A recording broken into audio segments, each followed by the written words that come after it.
De retour à votre émission favorite, Tout savoir. On parle maintenant de la belle mission, de la mission d'Ottawa, qui est un organisme que vous connaissez sûrement. Et avec moi, Sylvie Corbin.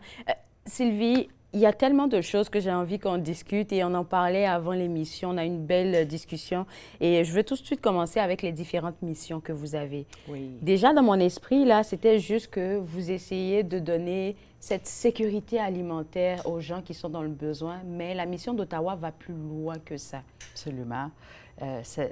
Définitivement, la sécurité alimentaire est primordiale pour nous, mais on opère 17 programmes. Puis je pense que la communauté n'est pas nécessairement au courant de tous les programmes qu'on offre. Donc, tout ce qui est volet alimentation, le refuge comme tel, donc la mission comme telle, mais à travers de ça, on a des programmes d'éducation. Donc, un de nos programmes phares est notre programme en formation de services alimentaires. Donc, c'est une formation de 4 mois et on offre une formation qui permet aux étudiants de sortir de ce programme-là et de travailler dans l'industrie. Donc, que ce soit restaurant, que ce soit tout ce qui est alimentation et tout, ils offrent, ils en sortent avec des emplois. À 90 de nos étudiants sont employés à la suite de cette formation-là.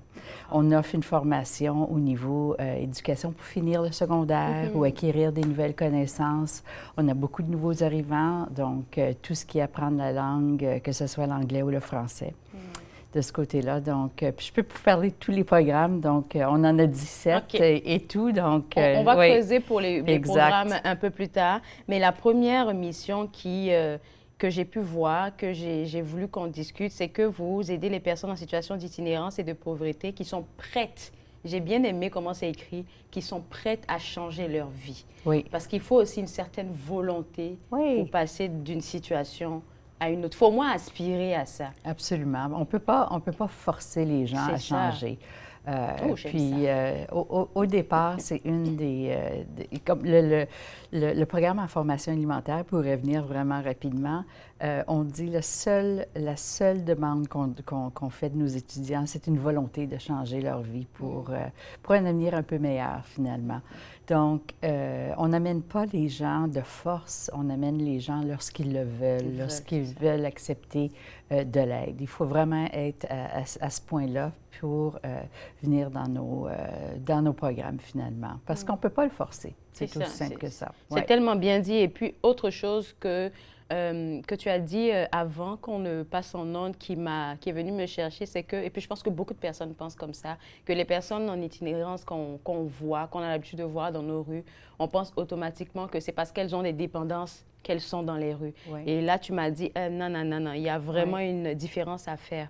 Oui, c'est un peu un préjugé qu'on a. C'est un préjugé, c'est vrai. On voit les gens à la rue, on se dit, bon, mais ils consomment, on les voit consommer, puis de plus en plus, il y a un fort niveau d'augmentation de ce côté-là. Souvent, ces gens-là se retrouvent à la rue parce qu'ils échappent une question de violence, une situation de violence. Une perte d'emploi, souvent, peut tout chambouler la vie d'un individu. C'est sûr. Puis là, ils se retrouvent à la rue, qui n'est pas facile. C'est vraiment, il n'y a personne qui choisit d'être à la rue. Et puis, lorsqu'ils se retrouvent dans ces situations-là, c'est là que ils sont exposés. Puis, souvent, c'est la seule façon, finalement, d'être capable de vivre au quotidien. Bon, bien, on consomme. Mais l'idée préconçue qu'on a que tous les gens qui sont à la rue, c'est des problèmes de dépendance qui les mènent là, c'est pas le cas. Définitivement pas. C'est bon à savoir, là, pour qu'on arrête, en fait, avec les préjugés et puis qu'on voit que peut-être c'est juste une personne qui est en train de passer une mauvaise phase et qui va s'arrêter bientôt. Exactement. Puis, tu sais, on prend le coût de l'inflation présentement. Ça cause d'énormes soucis pour plusieurs personnes parce qu'on parle des gens qui ont le seul revenu, c'est une aide sociale, une assistance sociale. Bien, l'assistance sociale n'a pas augmenté au même rythme que l'inflation. Donc, ces gens-là qui étaient déjà très restreints. Coincés. Absolument. Oui. Donc, maintenant, ils n'y arrivent pas. Puis c'est là qu'on se retrouve à la rue. C'est là qu'on demande de l'aide de la mission et de d'autres gîtes dans la région. Donc, c'est pas facile de ce côté-là. La nourriture a augmenté de 22 %. On le sent, vous et moi, on le sent, puis tout le monde le voit. Mais lorsqu'on n'a pas le revenu pour subvenir à nos besoins de base, bien, voilà. On paye le prix fort. Exactement. On paye le prix fort. Et en plus d'aider les personnes en situation d'itinérance avec la nourriture et qu'est-ce que vous offrez, il y a aussi le logement. Mais je pense que le logement, c'est exclusivement pour les hommes. Oui, le logement comme tel, c'est pour les hommes, mais on offre un service à aider. Nous, notre but, c'est que les gens ne viennent pas chez nous. Okay. Donc, le but initial, c'est d'essayer de les envoyer vers d'autres ressources. Donc, le logement à prix modique, prix abordable. Mais malheureusement, il y a une pénurie dans notre ville. On parle d'un logement minimum, le prix minimum est de 2100 $ en moyenne pour une chambre à coucher.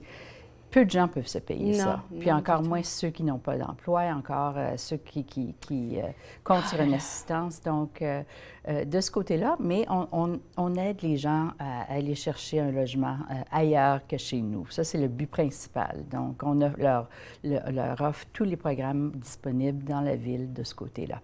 Oui. Wow. En tout cas, vous faites un travail colossal dans la ville. Puis, parlant de travail colossal, je pense au food truck aussi que vous avez. Oh, merci, vous vous déplacez oui. aussi. Est-ce qu'on peut parler du concept? Et puis, comment vous arrivez à desservir tous ces gens que vous desservez? Absolument. Donc, pour commencer, je vais vous donner un peu l'historique du fameux food truck camion de restauration. Donc, on a eu un beau cadeau pendant le début de la pandémie. Un restaurateur de la région nous a offert son camion. Il dit, je n'utiliserai pas, il n'y a pas d'événements spéciaux. Et puis, nous, on s'est dit, bon, mais qu'est-ce qu'on fait? Puis, immédiatement, notre fameux chef Rick, qui est à la tête de tout ce qui est alimentation à l'émission Indigestion, on va aller vers les gens. Donc, les gens ne pouvaient pas venir chez nous nécessairement pendant la pandémie. On va aller vers eux. On avait commencé avec 5 communautés. On desservait peut-être une centaine de repas à 5 endroits à travers la ville. Puis, on a eu des appels. Les appels continuent. Puis là, on est rendu à 35 communautés qu'on dessert. Donc, c'est des poches de pauvreté dans notre ville, finalement. On va vers eux et puis on sert maintenant 7000 repas par semaine. 7000 repas par semaine? C'est énorme. C'est énorme. Ça, c'est juste le camion. Un gros merci au chef et à son équipe. Hein? Oui, et puis on compte sur des bénévoles extraordinaires aussi de ce côté-là. Aussi, il y a beaucoup de bénévoles. On en a 30 dans la cuisine à tous les jours qui aident à préparer les repas. Et puis, l'autre groupe de gens qu'on doit remercier, ce sont nos donateurs. Ça, on n'arriverait pas à offrir tout ce qu'on offre à l'émission sans eux. Puis aujourd'hui, on a annoncé, malheureusement, on ne voulait pas le faire, mais on a dû annoncer l'augmentation des prix des repas. Avec raison, avec raison, c'est donc, on demande un peu plus du côté des gens de la communauté. Donc, le prix d'un repas était 3,47 $, qui était quand même impressionnant pour un repas chaud complet. Puis maintenant, on demande 4,68 $. Juste $1, quelques centimes. Exactement. On va le faire. Oui, exactement. Donc, nous aussi, on a essayé de repousser cette augmentation-là pendant longtemps, mais là, on n'arrive plus. Puis, il y a l'augmentation du nombre de repas servis. Encore là, avant la pandémie... On parlait de 7000 tout à l'heure. Vous êtes rendu à combien?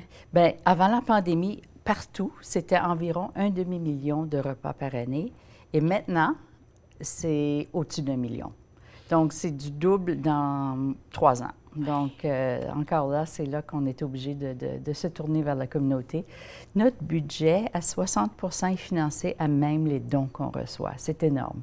On est très chanceux. On a des donateurs formidables, des gens de la communauté qui s'impliquent de toutes parts, finalement. Donc, puis on veut que ça continue, il n'y a pas de doute. On en a, le besoin est là, il est criant. Puis je pense que, parlant de tout ce que vous offrez, non seulement, tu sais, le fait d'offrir la nourriture aux personnes qui sont dans le besoin, mais le fait aussi que vous puissiez les accompagner, comme tu parlais des programmes tout à l'heure, ça montre aux gens qui investissent chez vous que ce n'est pas juste une histoire de nourriture, mais c'est que vous aidez les personnes à entrer dans leur processus de réinsertion sociale. Absolument, absolument. Puis, on a un programme de dépendance à plusieurs paliers.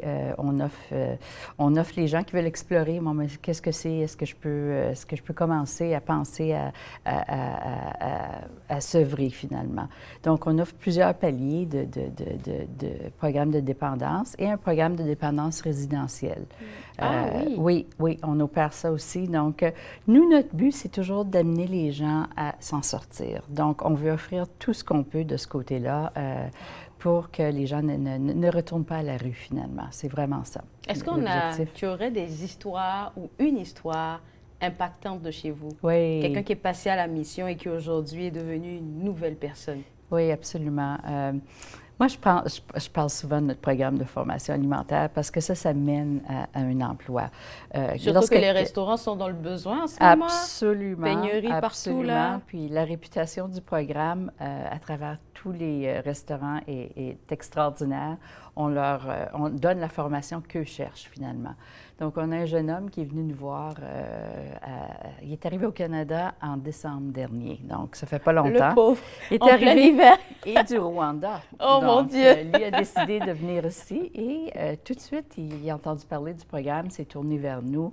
Un homme je ne peux pas vous dire d'un enthousiasme, malgré tout ce qui se passait dans sa vie. Il a subi beaucoup de violence dans sa vie, il a vu beaucoup. Il est arrivé ici avec un enthousiasme, un positivisme incroyable. Puis, il est rentré dans notre programme. Il a été notre diplômé lauréat. Et puis là, il travaille dans un restaurant de la région et tout. Et il a vraiment changé sa vie. Puis lui, son but ultime est de travailler pour un organisme social dans tout ce qui était service alimentaire. Oh, oui. Pour lui, ça lui est très cher. Donc, un jeune homme qui a vraiment changé sa vie. Puis le programme s'adresse à tout le monde, de 18 à 60 ans là, et plus. Donc, il n'y a pas un âge restreint. Il ne faut pas nécessairement habiter à la mission pour prendre part au programme. Faut pas forcément que ce soit une personne en situation d'itinérance, parce que tu prends ton exemple, c'est quelqu'un qui est venu de son pays d'origine, qui a entendu parler du programme. Exact. Et donc, le programme est ouvert à toute la communauté. Oui, exactement. Donc, on a des mères monoparentales qui sont venues nous voir. Puis nous, on leur donne les appuis nécessaires afin qu'ils puissent réussir. Que ce soit aussi simple qu'acheter des couches pour le bébé, parce qu'eux ne peuvent pas travailler nécessairement toutes les heures qu'ils travaillent normalement. Donc, leur offrir un appui pour qu'ils puissent réussir dans ce programme-là. Alors, parlons de la période hivernale. Entre toi et moi, Sylvie, c'est la période des fêtes. Je suis sûre qu'il y aura plus de demandes que, je ne sais pas, dernièrement. Bien, déjà, on le voit. Chez nous, on loge probablement 230 personnes par soir. Mais à tous les soirs, depuis l'été, on est obligé de mettre des matelas à même le plancher. On a une salle qu'on appelle notre chapelle qui accueille les gens. Puis à tous les soirs, il y a des matelas sur le plancher. L'occupation de la mission au niveau des lits, c'est à 110 tous les soirs. Donc, mais on est là, on répond à la demande. C'est malheureux.